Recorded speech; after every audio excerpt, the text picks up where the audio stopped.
Dengan keluarnya Iran di tengah negosiasi, apakah ini artinya proses perdamaian akan kembali alot? Untuk membahasnya, saat ini kita sudah bergabung bersama pengamat militer Said Anton Ali Abbas dan Pizarro Gozali sebagai peneliti Asia Middle East.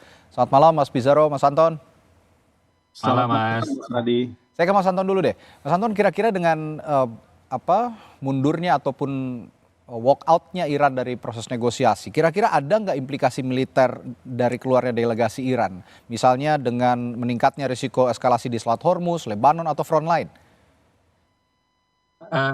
Seingat pemahaman saya, pertemuan kemarin itu memang sempat ada dinamika bahwa misalnya Trump itu kan masih melakukan ancaman melalui medsosnya gitu. Jadi ada dua hal yang dilakukan oleh Trump. Yang pertama adalah dia meminta untuk Iran menghentikan dukungan. Dia bilang adalah proksi berbayar ya pada Hezbollah gitu. Kalau nggak itu Amerika akan memukul dengan keras gitu. Lalu yang kedua adalah dia ketika juga melakukan ancaman itu jangan sampai dia misalnya bahwa nanti delegasi ini nggak punya lagi tanah air gitu karena Amerika. Jadi dan itu kemudian ditunjukkan reaksi yang cukup keras dari delegasi Iran yang datang ke sana gitu dengan satu mereka hanya datang bersalaman misalnya sama Pakistan gitu ya, lalu sama Qatar, kemudian dia keluar dari ruangan gitu. Jadi ada sebenarnya ada yang bilang bahwa itu adalah sinyal mereka kesal gitu ya dengan Amerika Serikat. Kenapa? Karena mereka sekarang sudah mau, trust sudah mulai terbangun.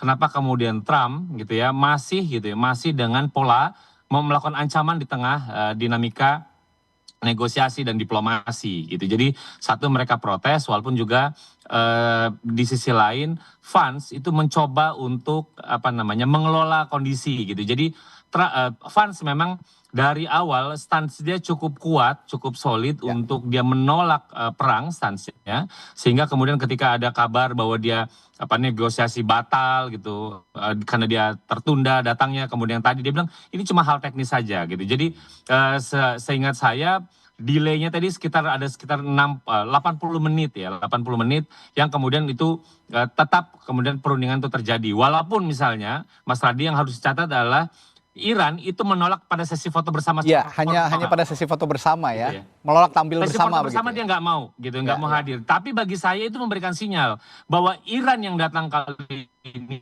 Iran yang berbeda dengan sebelumnya. Jadi Iran yang selama ini selalu dilihat bahwa Iran ini kondisi lagi asimetris dan lain-lain, tapi Iran kemudian menunjukkan bahwa power kita kemudian sama. Saya kemudian tidak bisa lagi didikte oleh Amerika Serikat dan Amerika Serikat harus paham bahwa kita adalah negara yang sederajat. Kalau saya nggak mau, terus Anda mau bisa bicara apa? Jadi gestur-gestur yang dilakukan, yang ditunjukkan oleh pemimpin-pemimpin Iran ini memang harus dicatat bahwa ini bukan lagi kita mengenal Iran sebagai negara kecil, negara misalnya middle power, enggak gitu loh. Jadi ini kemudian dia menunjukkan bahwa kami juga sudah mampu untuk menantang hegemoni, menantang kekuatan Amerika Serikat. Itu yang saya lihat Mas Adi, walaupun kemudian pada konteks lanjutannya ada progres gitu ya, ada progres yang bagi saya ini cukup menggembirakan gitu. Jadi bagaimana kemudian mereka sepakat untuk ada pembentukan ya high level committee, lalu juga misalnya ngomong tentang sanksi dan lain-lain. Jadi ada beberapa hal yang ada progresnya, tapi memang delay tadi sekitar 80 menit mereka keluar itu memang menjadi salah satu sorotan ke dalam pelaksanaan hari pertama ini, Mas Radi. Jadi Iran mau mengatakan we are equal gitu ya. In terms of politics, hubungan internasional relation, ya sekarang ada diplomasi, sekarang ada negosiasi, tapi we're equal gitu dalam posisi ini. Betul, Mas Radi. Oke. Nah, saya ke Mas Pizarro. Aksi walkout ini dalam diplomasi internasional kan sebenarnya seringkali menjadi instrumen tekanan politik ya. Seperti yang ditujukan oleh Iran ini juga satu gestur yang tegas bahwa we are equal itu tadi. Tapi bagaimana Anda melihat langkah Iran ini dalam konteks hubungan Asia Timur Tengah sebenarnya, Mas Pizarro? Iya, ini menarik Mas Radi ya. Ini bagaimana Iran kemudian walkout. Ini menunjukkan ini maksudnya dia master class ya di Oke. dalam diplomasi ya. Dia memaksa Amerika Serikat untuk hadir kepada Swiss, memaksa Amerika Serikat untuk menunggu dan mengakui syarat-syarat untuk masuk kepada negosiasi. Ini menunjukkan bahwa Iran itu kenapa dia menjadi walkout dan nanti bagaimana relasinya dalam diplomasi. Dia menunjukkan ancaman dia tuh bukan kata-kata. Dia bisa mengatakan kami siap berdiplomasi, kami datang ke Swiss bukan untuk menyerah, kami datang ke Swiss untuk melakukan negosiasi. Jadi menurut saya menjadi sinyal penting kepada Amerika Serikat bahwa Iran memang tidak bisa disetir dan tidak bisa didikte. Menurut saya ini juga masih ini juga bagian dari cara Iran juga untuk mempertahankan bagaimana aspirasi di domestik. Jangan lupa Mas Radi, ini kan delegasi Iran ini itu kan datang kepada Swiss itu kan atas restu dari Mujtaba Khomeini, dari RGC yang mereka meminta untuk tidak mengurangi satu tapal inci pun tuntutan Iran untuk mencabut blokade terhadap Selat Hormuz dan juga untuk tetap mempertahankan Libanon, situasi Libanon. Tetapi memang nanti masalahnya Mas Radi, ini bolanya nanti salah satunya ada di tangan Libanon. Ini kan Iran itu walkout juga karena ancaman dari Donald Trump yang mengatakan Iran harus memutus hubungan proksinya dengan Libanon. Menurut saya ini juga menjadi akan sangat sulit karena jangan lupa ini dalam kesepakatan MOU sebelumnya itu nanti di poin-poin akhir itu Mas Radi mengatakan bahwa poin satu itu kunci itu paling sakral poin satu itu ya dari poin-poin yang lainnya. Dia meminta tidak ada lagi operating militer yang dilakukan Israel kepada wilayah Libanon dan Ya. kemudian Israel pun juga harus mundur dari wilayah Libanon. Saya kira ini kesepakatan kemarin itu baru masih sangat rapuh Mas Radi karena ini juga hanya semacam apa ya kesepakatan bersama framework bersama untuk nanti masuk kepada detail teknisnya. Memang kita bersyukur bahwa ada kesepakatan akhir yang kemudian disepakati oleh mereka, tetapi menurut saya nanti poin kuncinya ialah 60 hari ke depan. Ini mau diapain ini negosiasinya? Dan kalau kita lihat ya teknis-teknisnya itu memang belum benar-benar diatur secara detail. Baru saja misalkan G Defense itu mengatakan bahwa walaupun kami nanti akan mencairkan dana kepada Iran gitu. Ini kan salah satu itikat baik dari Amerika Serikat agar mau membujuk Iran masuk ke negosiasi ini kan pencairan. Ya. Tapi ada batas yang diberikan pada Amerika Serikat. Dana ini harus dipakai benar-benar itu untuk kepentingan masyarakat bukan untuk membiayai terorisme di Iran. Ini menurut saya kata-kata yang juga menjadi multitafsir. Apa maksudnya ini mengenai terorisme? Apakah dilarang untuk sepenuhnya dikuasai oleh Iran? Karena nanti ada mekanisme pengawasan dari Amerika Serikat, dari Qatar, nanti juga dari Pakistan gitu. Dan ini juga bisa dibaca oleh Iran. Apakah ini sangat upaya dari Amerika Serikat untuk mengatur secara detail kedaulatan. Saya kira ini IRGC, Mujtaba Khomeini ini tidak mau juga ditekan dengan gaya-gaya seperti ini. Kemudian ini juga menjadi sangat rumit karena Israel juga ini bukan pihak yang diajak dilibatkan di dalam negosiasi Betul. ini. Ini memang agak sulit dari Netanyahu. Saya melihat ya kenapa Netanyahu itu tidak mau mundur dari Lebanon karena dia tuh kan punya doktrin keamanan kawasan. Kalau dia mundur dari Lebanon berarti dia juga harus mundur tuh dari jalur Gaza. Dia harus juga mundur tuh dari wilayah Suriah dan kalau Ya. itu terjadi ini bentuk kekalahan tentunya bagi Netanyahu ya. Apalagi ada laporan juga itu Israel lagi Amerika Serikat lagi mencoba mendorong oposisinya Netanyahu ya untuk Ya. mengambil alih Mengambil kursi alih. kekuasaan Israel. Walaupun Ya. itu menurut saya itu akan sangat sulit karena Netanyahu itu sangat powerful. Oposisi di Israel itu memang nyaring di media sosial tapi nggak punya kekuatan yang benar-benar kuat untuk menjatuhkan Netanyahu. Itu kan oposisi partai-partai kecil saja Ya. yang ada di Israel yang mereka baru bisa mengalahkan kalau semuanya itu solid gitu. Dan ini menurut saya akan sangat susah karena partai Likud itu partai masih sangat powerful di sana. Nah, ini menurut saya yang akan menjadi hal yang akan sangat rumit ke depan karena bayangin aja Obama sama Iran itu sepakat untuk mengatur masalah nuklir itu 6 tahun Mas Radi butuh waktunya. Dari 2009 kan Itu dia dengan membuat karakter Obama yang seperti Iran. demikian lah ya, beda seperti Donald Trump gitu ya. Betul, beda dengan Donald Trump. Apalagi ini waktu cuma 60 hari ini. Ya. Itu 6 tahun aja satu bahas nuklir, ini 60 hari bahas banyak sekali hal-hal yang sangat sulit untuk diselesaikan. Oke, ya tadi saya juga tertarik dengan Israel yang selalu jadi intruder dalam proses negosiasi ini, selalu menjadi pengganggu dalam tanda kutip. Tapi ya memang tidak sepenuhnya salah Israel karena tadi menurut Mas Pizarro betul sekali karena Israel seolah juga tidak mendapatkan tempat dalam proses perundingan ini karena tidak dilibatkan. Tapi saya akan coba fokus ke Lebanon. Ketika Amerika Serikat mencoba meyakinkan Israel untuk benar-benar menghentikan serangan ke Lebanon demi kelancaran proses damai, secara kalkulasi militer, apakah Amerika Serikat secara de facto memiliki kendali penuh untuk menahan agresi militer Israel di Lebanon atau justru Israel memiliki agenda pertahanannya sendiri yang tidak bisa didikte? Saya ke Mas Anton kalau begitu nih soal ini. Mas Radi, Ya. satu kita harus catat bahwa semenjak perang gitu ya, semenjak perang ini dimulai, Israel itu memperluas, jadi mengeluarkan peta baru bagaimana mereka memperluas wilayah buffer itu termasuk wilayah yang diduduki di Lebanon Selatan gitu masuk ke 5 kilo gitu. Itu Ya. satu. Jadi dia memanfaatkan itu gitu. Kedua, memang ada yang sebelumnya ada gencatan senjata antara Lebanon sama Israel. Tapi problemnya itu adalah pemerintah Lebanon dan pemerintah Israel. Dengan kata lain, Hizbullah bukan menjadi pihak yang ikut terlibat di sana gitu. Di sisi lain, antara pemerintah Lebanon dengan Hizbullah adalah aktor yang berbeda. Ya. Hizbullah itu tidak bisa diatur, tidak bisa dikendalikan oleh pemerintah Lebanon. Itulah kenapa kemudian pemerintah Lebanon ini pusing. Dia beberapa kali kirim sinyal kepada Iran, jangan masuk wilayah urusan internal dalam negeri saya. Lalu kemudian ada Lebanon itu adalah hal yang berbeda misalnya. Dia mencoba untuk itu karena dia tahu ini Hizbullah ini adalah faktor yang berbeda. Di sisi lain dalam eskalasi terakhir ini Hezbollah cukup kuat, cukup solid dalam melakukan serangan aksi balas ini ya. Jadi bagi saya ini memang menjadi rumit, menjadi penentu sekaligus juga, dan Iran tentu saja tidak akan diam karena harus dicatat memang tadi seperti Mas Pizarro katakan, itu sebenarnya dia akan mengunci pada poin 1 bahwa dia minta penghentian perang di semua front, bukan cerita tentang gencatan senjata. Jadi ini memang hal yang berbeda. Jadi Iran tahu bahwa satu, dia harus kunci ini faktor Israel. Kedua, dia tahu bahwa Israel ini bukan faktor yang mudah dikendalikan.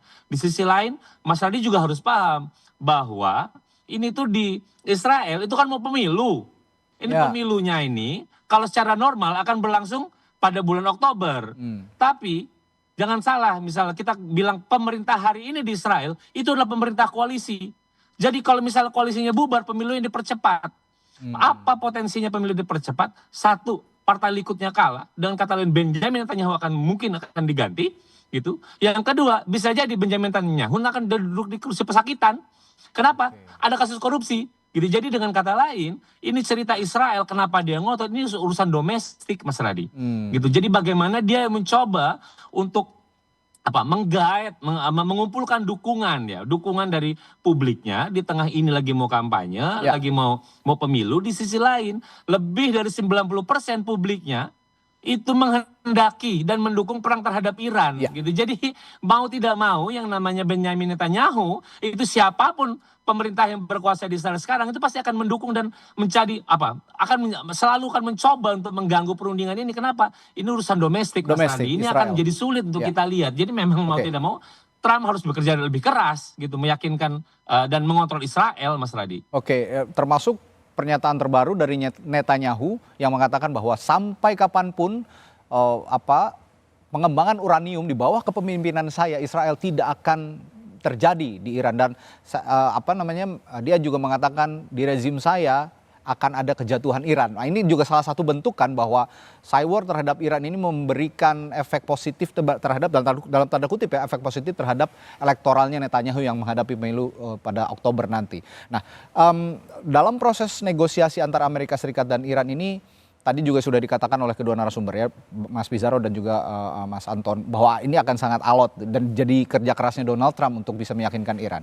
Tapi saya ingin ke Mas Pizarro, sebenarnya isu krusial atau benturan kepentingan apa yang paling mendasar? Apakah ideologis politik yang paling mendasar atau ada hal lain yang bisa membuat kedua negara ini sulit menemukan titik temu? Saya akan tanyakan hal itu, tapi setelah jeda, Mas Pizarro, kita harus jeda dulu. Sesaat lagi di Sapa Indonesia Malam kami segera kembali.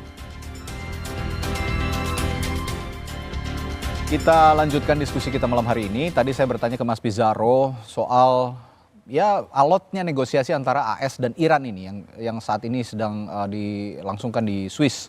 Tadi juga terakhir Iran walk out, tapi meskipun walk out ini ditandai oleh atau dimaknai dengan pesan yang begitu kuat ya kepada Amerika Serikat. Tapi saya ingin bertanya isu krusialnya benturan kepentingan ideologis politik atau apa? Karena kalau kita lihat kalau kita urai satu-satu, ada pengayaan uranium yang jadi isu sentral.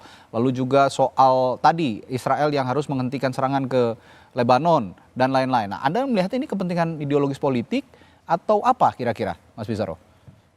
Ya Mas Radi, menurut saya banyak sekali ya variabel ya yang bisa kita lihat kenapa terjadinya alotnya hubungan antara Amerika dengan Iran untuk mencapai titik temu. Pertama, faktor ideologi itu sudah pasti ya, karena kita mengetahui sejak 79 Iran menetapkan politik luar negeri yang memang tidak ramah kepada Amerika Serikat. Bahkan dia menyebut Amerika itu setan besar, seperti itu ya.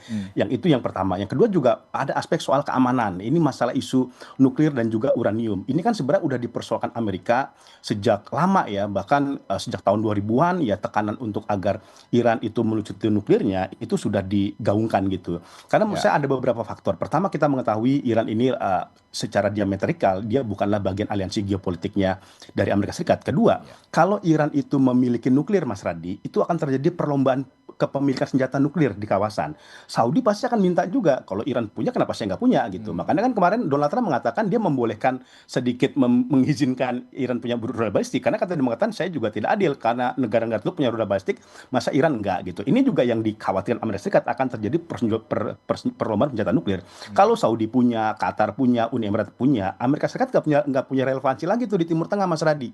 Seperti itu ya, karena kan sejak era 70-an banyak negara Turki itu menyandarkan bantuan keamanan dari Amerika Serikat sebagai barter kan, mereka menjadikan dolar sebagai mata uang transaksi. Jadi itu satu yang pertama. Kemudian kalau Iran ini juga ada faktor masalah kawasan di regional, karena Iran ini menarik ini, dia kan sebagai negara Syiah, dia tuh punya proksi yang sangat banyak sekali, dan proksinya itu bisa dikatakan militan, makanya sampai Iran itu habis-habisan, itu kan bela Libanon kan, kenapa Hizbullah itu dibela sama dia, itu kan pagarnya Iran, untuk menahan serangan dari Israel, untuk tidak bisa langsung direct serangan kepada Iran, maka dia taruh di situ kan Hizbullah, untuk kemudian dikirim ratusan ribu rudal untuk melawan Israel, maka ini memang menjadi sangat kompleks gitu, karena benturan kepentingannya tidak hanya satu, dan bayangkan Mas Radi, mereka harus menyelesaikan 3 masalah raksasa sekaligus dalam waktu 60 hari. Saya tuh nggak begitu yakin ya 60 hari ini betul-betul berjalan mulus atau kemudian sesuai dengan deadlock, karena masalah uranium, masalah kemudian nanti masalah uranium aja udah sangat berat itu Mas Aldi. Misalkan satu, sampai batasan apa Iran tuh boleh melakukan pengayaan uranium seperti itu. Ini kan belum disepakati gitu. Apakah 5%, apakah 3%? Kalau dulu di CPOA itu 3%. Seperti itu. Kemudian itu uranium yang ada mau diapakan? Sampai sekarang Trump itu masih ngotot agar uranium yang dimiliki oleh Iran itu diserahkan kepada Amerika Serikat. Masalahnya Iran itu tidak mau 1 senti pun, dia bahkan ya sekarang diserahkan kepada Rusia aja dia nggak mau tuh Mas Radi. Dulu masih mau kan 2015, sekarang tidak mau karena kemudian dia telanjang, dia nggak punya memiliki kekuatan atau tidak memiliki asuransi keamanan gitu, karena berkaca dari Libya kan diserahkan pengayaan uraniumnya kepada Amerika Serikat, dihabisi juga tuh Gaddafi. Lagi satu lagi uranium tuh sentrifugalnya itu mau berapa banyak, dulu di CPOA dari 20 sentrifugal pengayaan uraniumnya dari 20 dipangkas jadi 5.000 itu Mas Radi itu tahun 2015. Nah itu uranium aja itu bisa bertahun-tahun itu kesepakatannya, ini waktu cuma 60 hari dan Israel akan memanfaatkan ini kan, pasti kan akan terjadi deadlock, panas ya, tarik ulur gitu. Ini akan dimanfaatkan oleh Israel juga untuk kemudian melakukan eskalasi di Lebanon sebagai daya tawar agar kemudian Israel itu kepentingan itu benar-benar diperhatikan. Pasti kan Netanyahu itu caper ya, dia kan selama ini tidak dilibatkan, sedangkan keputusan yang MOU sekarang itu kan kalau kita lihat secara detailnya untuk sementara itu kan menguntungkan Iran. Iran masih punya uranium, masih punya rudal balistik, masih memiliki hubungan kepada proksi-proksinya gitu, dan kemudian pasti Netanyahu berkepentingan agar Amerika Serikat tidak mengucurkan 100% dana aset yang ditahankan.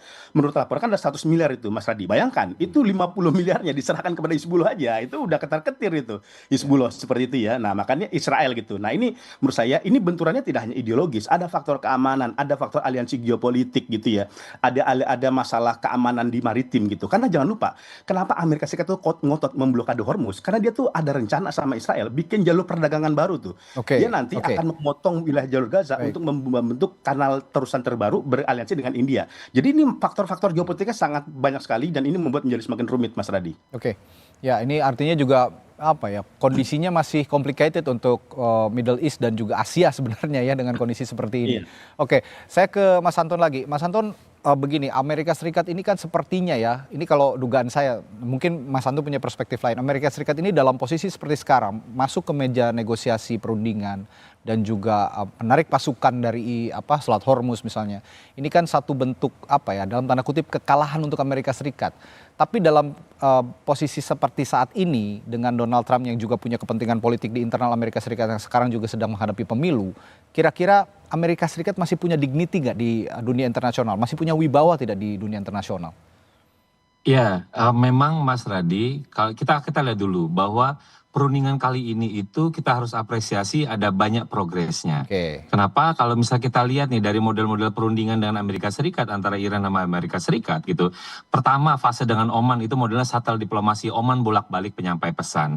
Lalu kedua, ketika difasilitasi oleh Pakistan, ini adalah tidak langsung. Jadi mereka berada di ruang yang berbeda. Jadi Pakistan gitu yang menjadi penengahnya, tapi mereka di dalam satu ruangan. Yang sekarang mereka mau duduk dalam satu ruangan dengan fasilitasi antara Qatar dengan Pakistan. Itu ada perbedaan itu menunjukkan apa? Menunjukkan sedikit demi sedikit trust deficit yang selama ini melebar itu mulai mengecil gitu. Jadi memang kita bisa lihat bagaimana setidaknya ada pergeseran ya, ada pergeseran. Saya melihatnya ada pergeseran bukan kemunduran. Pergeseran dari posisi Amerika Serikat yang tadinya kencang sekali, kemudian lambat laun ini mulai mau mengamini gitu ya. Tapi bagi saya itu juga bagian dari taktik dan strategi dalam diplomasi gitu. Jadi ini bukan kita bisa lihat kekalahan. Kenapa? Karena masing-masing baik Iran maupun juga Amerika Serikat ini lagi upaya untuk melakukan konsolidasi domestik. Bagaimana misalnya antara Trump, antara lalu misalnya ada Vance, lalu dengan Rubio, itu kadang-kadang sifatnya beda-beda nih ucapannya. Trump hobinya masih ngancam. Lalu kemudian Vance bagiannya nyapuin gitu ya, nyuci, nyapu gitu apa yang sementara Rubio lebih cenderung keras kepada Iran tapi lunak kepada Israel. Jadi kita bisa lihat bagaimana tiga pihak ini saja di pemerintah itu masih belum solid gitu. Jadi tapi saya tidak melihat bahwa ini adalah bentuk kekalahan. Jadi bagaimana bahwa Amerika ini kan dia bilang membuka, tapi kan kuncinya masih banyak ini. Jadi ketika kita bicara misalnya hal-hal yang krusial, setidaknya ada dua. Ini ngomong tentang satu Hezbollah ini yang paling susah nih, Lebanon dan semua front. Lalu kedua misalnya isu nuklir, isu uranium. Ini beda. Kalau misalnya Vance bilang mereka sudah sepakat bla bla bla, tapi kata Iran enggak. Ini adalah masalah kedaulatan, jangan diikut campur gitu. Ya. Lalu misalnya di sisi lain kita bicara tentang Hormuz gitu ya. Hormuz ini sudah dibuka, dijamin tol. Kata Iran enggak, gue bisa tutup. Saya bisa tutup kalau misalnya Lebanon dia papain. Jadi ini masih diserang, bagaimana bisa saling kunci. Tapi lagi-lagi saya ngeliatnya ini sebenarnya ada teater domestik yang harus dikelola. Bagaimana misalnya Mojtaba sebelum ada perundingan ini bilang, saya kurang serak sepenuhnya, tapi saya mengizinkan mereka untuk jalan. Gitu. Jadi kan ini jadi menarik bagaimana dua pihak ini berupaya untuk mengelola dinamika domestiknya. Jadi dua-duanya punya problem domestik. Gitu. Jadi mereka tidak mau dan apa yang terjadi saat ini itu adalah saya bilang adalah constructive ambiguity. Jadi memang masing-masing pihak itu memang kemudian punya hak ya bisa untuk bersilat lidah mengklaim bahwa mereka menang, mereka unggul dan lain-lain. Dan itu menciptakan memang pasal-pasalnya memang multitafsir, Mas Radi. Itu yang memang dibuka celahnya, Mas Radi. Kalau bicara uncertainty berarti siapa pihak yang bisa menangani teater politik di internal masing-masingnya, ini sepertinya bisa memberikan kepastian juga bagi geopolitik dan juga geoekonomi dunia ya. Tapi siapa pihak yang bisa meyakinkan atau membereskan teater internal politik masing-masing negara tadi antara Amerika Serikat dan Israel, kita belum tahu sampai detik ini siapa yang paling bisa berperan begitu ya. Kita masih mencari sepertinya. Baik, terima kasih perbincangan sangat menarik dari kedua narasumber saya, ada Mas Pizarro dan juga Mas Anton Ali Abbas. Kita ketemu lagi lain waktu. Terima kasih sekali lagi, selamat malam, sampai jumpa Mas.